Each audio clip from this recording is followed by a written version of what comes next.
Okay, so 36 says the limit of the following is what?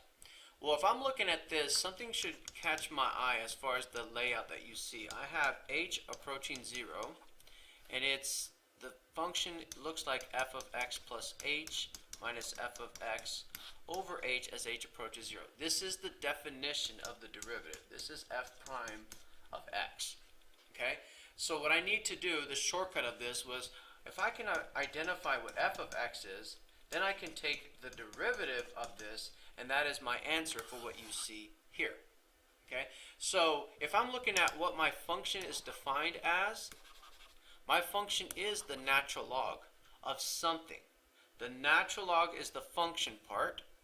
X is also located here, which I can see e. So I can identify my f of x as the natural log of e, which makes sense because if I were to write this out again, I would have the natural log of e plus h minus the f of x, which is the natural log of e, over h as h approaches 0. Notice that the natural log of e is just 1, which is what you have here. So this is my f of x. So if I take the derivative, okay, natural log is 1 over the stuff times the derivative of the stuff. Okay, and the derivative of the stuff is in fact just 0 because e is a constant. So f prime of x is equal to 0. So let me show this to you the way that I've asked you to memorize logs and natural logs as one blanket rule. It would be 1 over the stuff times the natural log of the base. Whoops. Which, if you're looking at this, this is the same as log base e of e. Natural log and log base e are the same.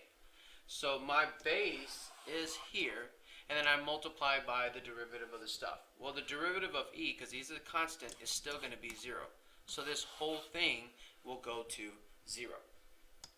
Okay, so looking at what I'm given, I'm not given an f prime of something is equal to 0, but what I'm given is that if I look at my choices, A is my answer because f prime of e, where f of x is equal to natural log of x, is showing you all the pieces that we see. Okay? So for instance, f of x is the natural log of x. The derivative would be at e. So if I'm looking at this and I say my x value is e, I can see that my derivative will be evaluated at e. So this is a little tricky as far as the layout that you're given in the answers. You've just identified the big, most important part of f of x is equal to the natural log of e, which in all these, the only one that stands out as far as the way it's defined is natural log of x. Because right here, we're saying this is x. X is equal to e. So we know that this right here is f prime at